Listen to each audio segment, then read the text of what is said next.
Class 10 rapid revision chapter है हमारे पास में, जेंडर, रिलीजन, कास्ट। जैसे एक 3 टायर का ऑटो होता है, वैसे ही 3 डायमेंशन का ये प्यारा सा चैप्टर है। पॉलिटिक्स के चश्मे से हम देखेंगे कि कैसे जेंडर, रिलीजन, कास्ट जो है वो सोसाइटी में चीजों को इन्फ्लुएंस करते हैं, पॉलिटिक्स से कैसे इन्फ्लुएंस होते हैं, जेंडर से जुड़े मुद्दे और उनके सॉल्यूशंस, रिलीजन में कम्युनलिज्म, सेकुलरिज्म की आइडियोलॉजीज, कास्ट इन पॉलिटिक्स में बबलू इन car and car on Bablu के एग्जांपल्स के साथ में बबलू बबलू बबलू बबलू भाग गया है, देखो बबलू। पूरे चैप्टर को समराइज करेंगे। Hello everybody, this is Digraj Singh Rajput, welcome to our channel. Chapter शुरू होता है जेंडर एंड पॉलिटिक्स के साथ में। जेंडर को नेचुरल और अनचेंजेबल मान लिया जाता है, जबकि हकीकत यह है कि gender is not something which is given biologically. अच्छा, वो तो एक सोशल कंस्ट्रक्ट है, और उसी सोशल कंस्ट्रक्ट के चलते पब्लिक प्राइवेट डिवीजन आपको देखने को मिलता है, जहां सेक्सुअल डिवीजन ऑफ लेबर देखने को मिलता है कि महिलाएं घर का काम करेंगी, पुरुष घर से बाहर का काम करेंगे, और इसी के चलते महिलाओं का घर से बाहर यानी कि पब्लिक लाइफ में पार्टिसिपेशन बहुत कम हो जाता है। आज खुश तो बहुत हो गए तुम। अब जब महिलाओं का पब्लिक लाइफ में पार्टिसिपेशन कम हुआ तो उन्होंने आवाज उठाना चालू करा, वोटिंग राइट्स की डिमांड करी, इक्वल राइट्स की बात करी, और वो व्यक्ति जो महिलाओं और पुरुष में इक्वल राइट्स की बात करता है उसे फेमिनिस्ट कहा जाता है। हमारी चोरियां चोरों से कम है के? इन फेमिनिस्ट मूवमेंट के बढ़ने से महिलाओं को विश्व के अलग अलग जगह पे इक्वल हिस्सेदारी मिली भी। जैसे Scandinavian countries such as Sweden, Norway, Finland, वहां पे विमेन का पब्लिक लाइफ में पार्टिसिपेशन बहुत बड़ा भी है। लेकिन हमारे देश की जब बात की जाती है तो हमारी सोसाइटी आज भी एक मेल डोमिनेटेड पेट्रियार्कल सोसाइटी है, और उस कारण से विमेन अलग अलग फ्रंट पे डिस्क्रिमिनेशन फेस करती है। पहली समस्या आती है एजुकेशन की। लिटरेसी रेट गर्ल्स का बहुत कम होता है when compared with boys. In fact school में आप देखोगे तो लड़कियां बहुत बेहतर परफॉर्म करती है, लड़कों से कोई हुटिंग नहीं करेगा। उसके बावजूद भी ड्रॉप आउट रेट जो है वो लड़कियों का ज्यादा है, क्योंकि families prefer to spend on the education of their boy child. दूसरी समस्या आपको देखने को मिलती है, हाईली पेड जॉब्स में महिलाओं का प्रोपोर्शन बहुत कम है पुरुष की अपेक्षा। तीसरी समस्या देखने को मिलती है कि कंट्री में इक्वल रेम्यूनरेशन एक्ट है 1976 के अकॉर्डिंग, मेल और फीमेल को बराबर पैसा मिलना चाहिए सेम काम के लिए, लेकिन people prefer to give more money to male worker when compared with the female worker.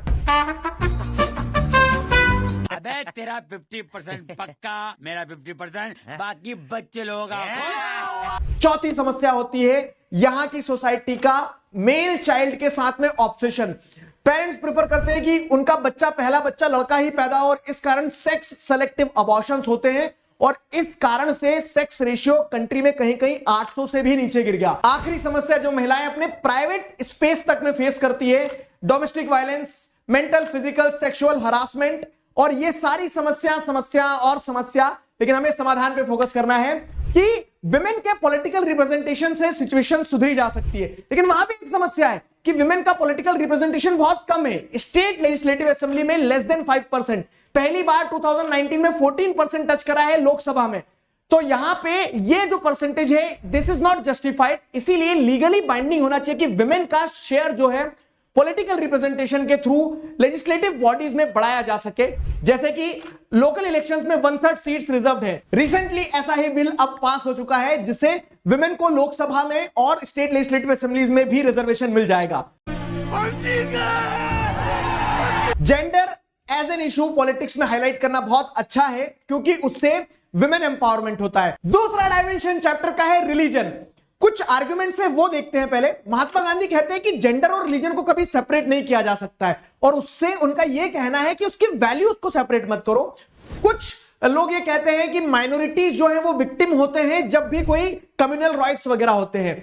कुछ विमेन एक्टिविस्ट का यह आर्गुमेंट रहता है कि रिलीजन के नाम पे, फैमिली लॉज के नाम पे महिलाओं के साथ में डिस्क्रिमिनेशन होता है। अब सवाल यह आता है कि रिलीजन का पॉलिटिक्स में इस्तेमाल करना सही या गलत। Good question, you are a good question. एक स्टेटमेंट में अगर जवाब दिया जाए तो पॉलिटिकल एक्ट्स रिलीजियस मैटर में तब तक सही है जब तक सारे धर्मों को समान रूप से ट्रीट किया जा रहा हो, और जब ऐसा नहीं होता है तो वो होता है कम्युनलिज्म। कम्युनलिज्म क्या है? एक सिंपल आइडियोलॉजी जहां पे आपको यह समझना होगा कि एक धर्म के लोग डोमिनेट करें दूसरे धर्म के लोग के ऊपर, और उस मेजॉरिटी रिलीजन को डोमिनेशन में गवर्नमेंट सपोर्ट कर रही हो, यह होता है कम्युनलिज्म। मतलब रिलीजियस अपील के थ्रू डोमिनेशन स्टैब्लिश करना, ये फंडामेंटली अपने आप में फ्लॉड है। ये जो प्रोडक्ट है ना, मतलब इससे वाहियात प्रोडक्ट ना मैं देखना चाहता हूं। मेरे को भगवान उठा ले, इतना गंदा प्रोडक्ट है ये। इसके बाद मैं कुछ नहीं देखना चाहता लाइफ में। और इस आइडियोलॉजी का वेरियस फॉर्म्स आपको देखने को मिल सकता है सोसाइटी में। जैसे बहुत बेसिक फॉर्म में रिलीजियस स्टीरियोटाइप्स बनाना, ये धर्म के लोग तो ऐसे हैं, वो धर्म के लोग तो वैसे हैं, ऐसे स्टीरियोटाइप्स बनाना, प्री जज करना। दूसरे लेवल पे आपको कम्युनलिज्म देखने को मिलता है कि एक जो कम्युनल माइंड होता है ना, वो पॉलिटिकल डोमिनेशन सीक करता है। अगर वो मेजोरिटी लीडर है तो वो अपने मेजोरिटी लोगों को एक साथ लाके माइनॉरिटीज को डराएगा। अगर वो माइनॉरिटी लीडर है तो वो सारे माइनॉरिटीज को ले जाके देश से अलग होने की बात करेगा। तीसरा फॉर्म आपको देखने को मिलता है कि रिलीजियस सिंबल्स का इस्तेमाल करना, रिलीजियस लीडर्स और कलर तक को बांट लेना और इस तरह से लोगों के मन में डर पैदा करना, यह कम्युनलिज्म का एक फॉर्म देखने को मिलता है। और चौथा और अगलीस्ट फॉर्म ऑफ कम्युनलिज्म है in the form of communal violence, दंगे हो जाना, आगजनी हो जाना, नरसंहार हो जाना। समस्या है, समाधान क्या है? समाधान है सेक्युलरिज्म। सेक्युलरिज्म एक सिंपल आइडियोलॉजी जो कम्युनलिज्म को काउंटर करती है, जहां पे कोई भी ऑफिशियल रिलीजन ना हो, किसी एक रिलीजन को स्पेशल ट्रीटमेंट ना दिया जाए, सभी धर्मों को समान रूप से ट्रीट किया जाए। क्या इंडिया एक सेक्युलर कंट्री है? तो इंडियन कॉन्स्टिट्यूशन के प्रोविजंस, जैसे कि इंडियन कॉन्स्टिट्यूशन किसी एक रिलीजन को ऑफिशियल रिलीजन नहीं डिक्लेयर करता है। आपको देखने को मिलता है कि इंडियन कॉन्स्टिट्यूशन अलाउ करता है आप किसी भी धर्म को फॉलो करो या किसी भी धर्म को फॉलो ना करो। डिस्क्रिमिनेशन धर्म के बेसिस पे बैंड है इंडियन कॉन्स्टिट्यूशन के अकॉर्डिंग। और चौथी चीज, कॉन्स्टिट्यूशन जब लॉ एंड ऑर्डर की बात आती है तो गवर्नमेंट को अलाउ भी करता है कि रिलीजियस मैटर में इंटरवीन करो, जैसे अनटचेबिलिटी को बैन किया, ट्रिपल तलाक को खत्म किया। इंडियन कॉन्स्टिट्यूशन के अकॉर्डिंग सेक्युलरिज्म सिर्फ एक आइडियोलॉजी नहीं है, वो इंडिया का बेसिक एग्जिस्टेंस का एक आइडिया है। चैप्टर का तीसरा डायमेंशन है caste, caste and politics. Caste inequalities India के लिए बड़ी यूनिक है, क्योंकि जेंडर और रिलीजन का डिवीजन तो पूरी दुनिया में मिल जाएगा, caste is specific to India. अपने साथ मत जोड़िए, हमको अलग है। आपको यह देखने को मिलता है कि यह caste system hereditary occupational division पर बेस्ड था। मतलब कुछ लोग कुछ काम कर रहे थे, इस कारण से उनका एक कास्ट बन गया और यही पास ऑन होता चले गया कि उस कास्ट में बिलोंग करने वाले लोगों को वही काम करना है। लेकिन इसी बेसिस पे आपको देखने को मिलता है कि कुछ आउटकास्ट ग्रुप के साथ डिस्क्रिमिनेशन होने लगा, जैसे untouchability. Untouchability over the period of time थोड़ा कमजोर भी हुआ है, क्योंकि कुछ सोशल रिफॉर्मर्स जैसे ज्योतिबा फूले, महात्मा गांधी, बी आर अंबेडकर, इन लीडर्स के प्रयास के कारण कुछ चेंज आया। इसी के साथ साथ जो सोशो इकोनॉमिक चेंजेस आए, जैसे जमींदार की पोजीशन अब कमजोर हो गई तो अब वो कास्ट डोमिनेशन नहीं रहेगा, इकोनॉमिक डेवलपमेंट हो गया, लोग शिक्षित हो गए, अब उन्हें फर्क नहीं पड़ता उनके बाजू में कौन रह रहा है। ऑक्यूपेशनल मोबिलिटी आपको देखने को मिलती है कि अब लोग जो पिताजी काम कर रहे थे वो काम बच्चा नहीं करेगा, वो अपने ऑक्यूपेशन से मूव कर गया।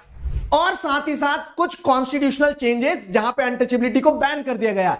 इन कारणों से कहीं ना कहीं कास्ट हायरार्की और कास्ट सिस्टम ब्रेकडाउन हुआ है, लेकिन वो पूरी तरह से गया नहीं है। आज भी अगर आपसे पूछा जाए कि आप शादी कहां करोगे तो पहली प्रेफरेंस आप अपनी कास्ट में देखोगे। तो इकोनॉमिक स्टेटस लोगों का आज भी कास्ट से जुड़ा हुआ है। अब सवाल यह आता है कि कास्ट कैसे पॉलिटिक्स को इन्फ्लुएंस करती है। तो पहली चीज, कास्ट इन पॉलिटिक्स। आप देखते हैं कि कहीं भी चुनाव हो रहे हैं तो चुनाव में सबसे पहले कास्ट कॉन्स्टिट्यूएंसी का कंपोजिशन देखा जाता है, तब पॉलिटिकल पार्टी लीडर देखती है। अगर इस कास्ट के लोग ज्यादा है तो यहां से यही लीडर को टिकट दिया जाए। दूसरी चीज, कास्ट सेंटिमेंट्स अपील किए जाते हैं ताकि उस कास्ट के लोगों को पटाया जा सके। आप क्रोनोलॉजी समझ लीजिए। तीसरी चीज आपको देखने को मिलती है कि यूनिवर्सल एडल्ट फ्रेंचाइजी के आने के चलते अब आप किसी भी कास्ट को हल्के में नहीं ले सकते कि हर कास्ट का वोट मैटर करता है। जलवा है हमारा। ये सारे आर्ग्यूमेंट तो ये दर्शाने की कोशिश कर रहे हैं कि elections are all about caste, लेकिन ऐसा नहीं है। क्यों? क्योंकि कोई भी ऐसी कॉन्स्टिट्यूएंसी नहीं है कंट्री में जिसमें क्लियर कट एक कास्ट की मेजोरिटी हो।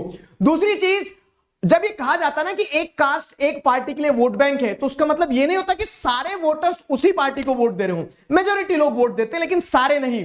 साथ ही साथ अगर मान लो एक कॉन्स्टिट्यूएंसी में किसी एक कास्ट के लोग ज्यादा भी है, तो पार्टी ए ने अगर उसी कास्ट के कैंडिडेट को उतारा है तो पार्टी बी भी खाना ही खाती है, उसका भी दिमाग चलेगा, वो भी उसी कास्ट के कैंडिडेट को उतार सकती है। और इनफैक्ट ये देखने को मिलता है कि एट टाइम्स जो रूलिंग एमपीज और एमएलएज होते हैं जो किसी एक कास्ट कॉन्स्टिट्यूएंसी से जीत के आते हैं वो हारते भी हैं। मतलब कि लोग अपने कास्ट प्रेफरेंस में, वोटिंग प्रेफरेंस में फ्रोजन नहीं है, वो चेंज भी कर सकते हैं वोटिंग राइट्स।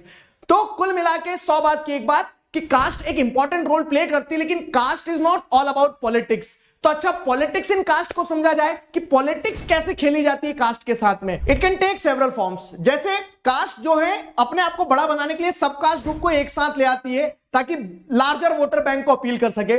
दूसरी चीज, कभी कभी कास्ट भी कोलिजन में आ जाती है, मतलब दो कास्ट एक साथ मिल जाती है, अलग अलग कास्ट है लेकिन लोगों को अपील करना है, वोटर्स को अपील करना, तो दो कास्ट ग्रुप एक साथ हाथ मिलाते देखने को मिलते हैं। तीसरी चीज, जो होता ही नहीं है वो भी बना दिया जाता है, जैसे फॉरवर्ड कास्ट, बैकवर्ड कास्ट।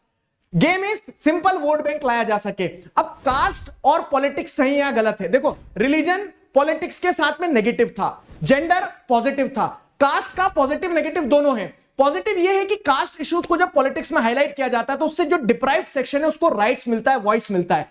लेकिन नेगेटिव यह है कि लोग रोटी, कपड़ा, मकान, शिक्षा, स्वास्थ्य के मुद्दे छोड़ के जाट, गुर्जर, ब्राह्मण, राजपूत में उलझ जाते हैं। क्या बात है सर, क्या बात है sir. This was the whole chapter. I hope you guys enjoyed it. इस चैप्टर का फुल चैप्टर एक्सप्लेनेशन आपको इसी चैनल पे मिल जाएगा। अभी के लिए साइन ऑफ करता हूं। Signing off with this, together we can we will. Thank you very much.